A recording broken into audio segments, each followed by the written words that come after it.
So if you're looking to purchase a judgment as an investment, a court judgment, or maybe you have a court judgment that you own, whether you're a plaintiff or an investor, how do you decide what are the good judgments to pursue? How do you pick a court judgment for an investment that you're going to make money on? How do you avoid ones that you might not be as successful?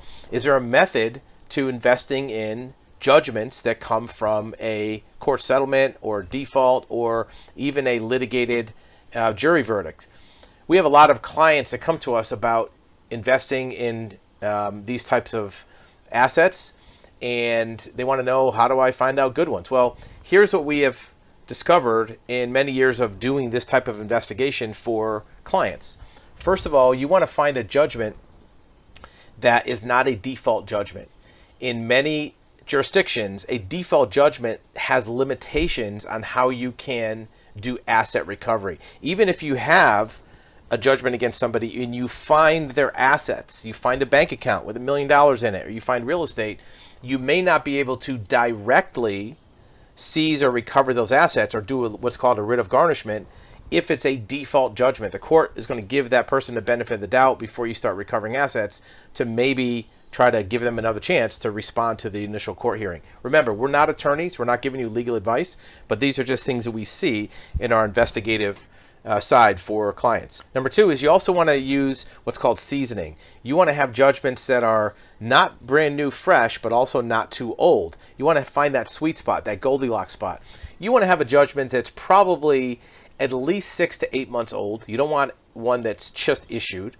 You also don't want one that's more than about 4 years old, 3 or 4 years old. And the reason why is this: a judgment that's too old may have some statutory automatic elimination if there's no action. And sometimes in some states that's 5 years, sometimes 7 years, sometimes 10 years. Depends on the state. But if you have a judgment that, let's say, is 4 years old, right, and it's coming up on that edge of 5 years, you might do some activity and find out that before you can start garnishment, you time out on the statutory ability to garnish that asset if it's 5 years. You want to make sure that you understand what that limitation time is, what that tolling time is after the judgment is issued, so you don't run out the clock, right? Because you could spend some time and money chasing assets and find out you can't recover them even if you find them. On the other hand, you don't want one that's been immediately issued. You want to wait at least a few months, because during the course of that court case, if the defendant is serious about hiding assets, they're going to do all that during the case and maybe right afterwards.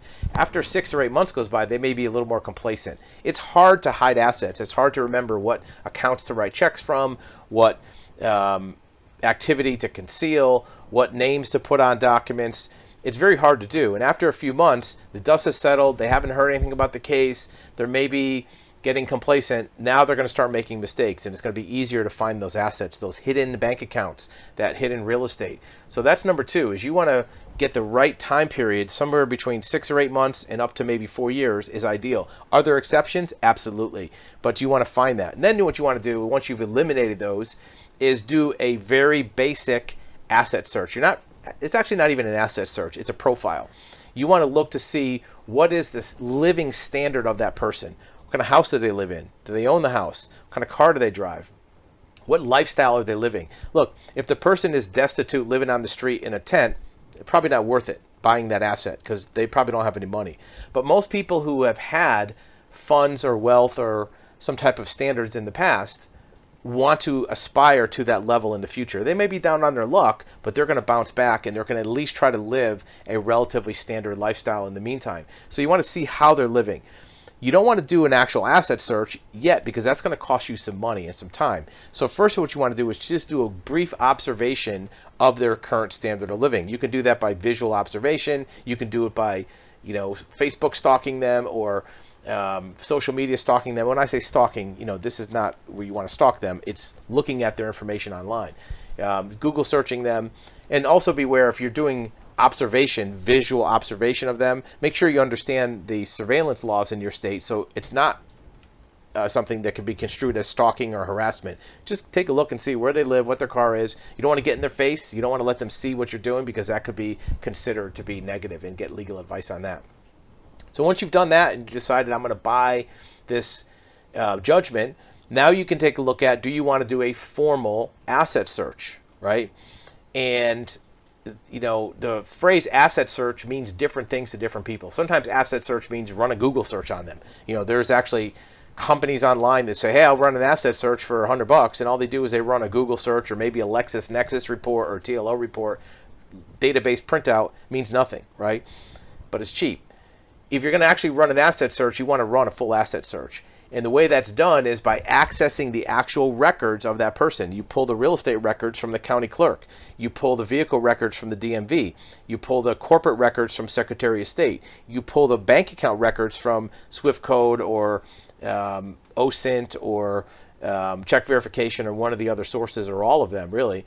You pull intellectual property from USPTO. You actually pull the source records. You're not just doing a database search where you push a button and it pops up on your screen. Whether you're doing it or somebody else does it, you want to do an actual asset search. Because here's the thing.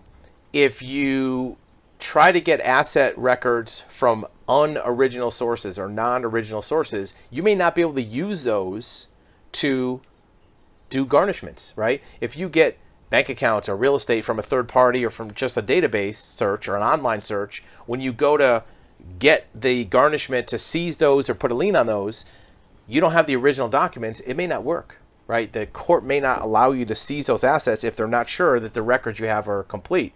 You also want to make sure that if you're doing it yourself, you get certified copies of the records. If you're having somebody else do it, that they're a licensed private investigator, so you can show that it was done by a qualified source. And now you want to really consider what's your return on investment, right? Because a full asset search is going to take somebody, whether it's you or an investigator, probably 10 to 12 man hours of labor to do. Plus, there's costs involved, meaning that when you access the real estate records, you're probably going to spend, I don't know, $50, $100 to download and print out copies of deeds. You're going to probably spend $50 or $100 to get copies of vehicle records, titles. Here's the other thing not to overlook. Don't overlook small assets. For example, we'll talk about bank accounts in a minute. For example, you may find that the defendant, the person who owes money, has a website, maybe for their business, maybe for their enterprise.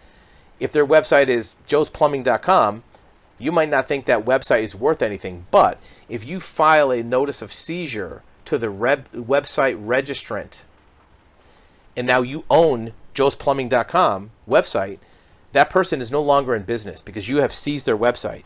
They probably want to come forward and do something to negotiate, to settle with you so they can get their website back. That could be their income. It's like shutting off the tap on their income if all their orders go through their website and their email comes through. So that could be a leverage point, right? Don't overlook those small details. Also, don't overlook small details like finding out about insurance policies, or maybe even small details like if somebody has a jet ski. Well, it's an old beat up jet ski. I don't think it's worth anything. But you might find that the purchase contract for that jet ski shows that the money came from some 401k fund, or they cashed out a bond to get that. That could be a place where there's more assets. So don't overlook the small assets. Sure, it'd be great to find a big honeypot of money in their bank account, which you may find, but many times the full recovery comes from finding assets through one of these smaller sources. In fact, especially when a person knows a judgment is going to happen, a lot of times the bank account has been kept artificially low. They may not keep a lot of money in their primary account because they think you're going to find it, which you probably will. So there may be some money in there and it may satisfy some of your judgment, but some of the money may be distributed somewhere else. It might be in their cousin's account. It might be in a friend's account.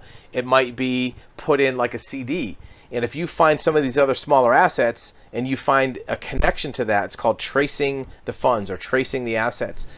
And if you find, well, they wrote a check for their HOA fee from this other account, or they paid for the insurance from this other account, that's how you find the judgment. So you want to look at your return, because if you're going to spend, some money on doing an asset search, you want to make sure that you have a good return on your investment. But once you're all in, you don't want to nickel and dime on your recovery, because if you try to save a little bit of money on recovering the assets and you end up with zero, what did you really gain, right? So whether you're doing it yourself or having somebody do it, you want to run a full asset search, not an electronic database, basic, Google search, or one of these white pages or one of these other websites. You want to do a full documented asset search.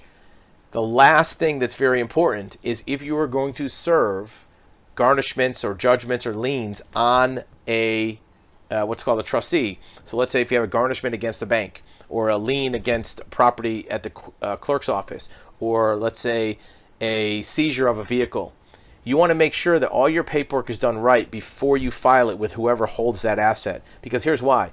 In most cases, the responsible party, the holder of that asset, whether it's the DMV, the clerk of court, the bank, the registrar for a domain name, they have a responsibility to execute that seizure, that garnishment properly and expediently. They can't tip off your debtor that somebody's trying to seize an asset so they can move it. They have to just do it. However, if your paperwork is wrong or has errors on it, they can reject it. And once it's rejected, now they can go tell that person, hey, somebody tried to seize your bank account. So make sure your ducks are in a row, your paperwork is correct, so that way you don't have an opportunity for that person to then move the assets and put it outside of your reach.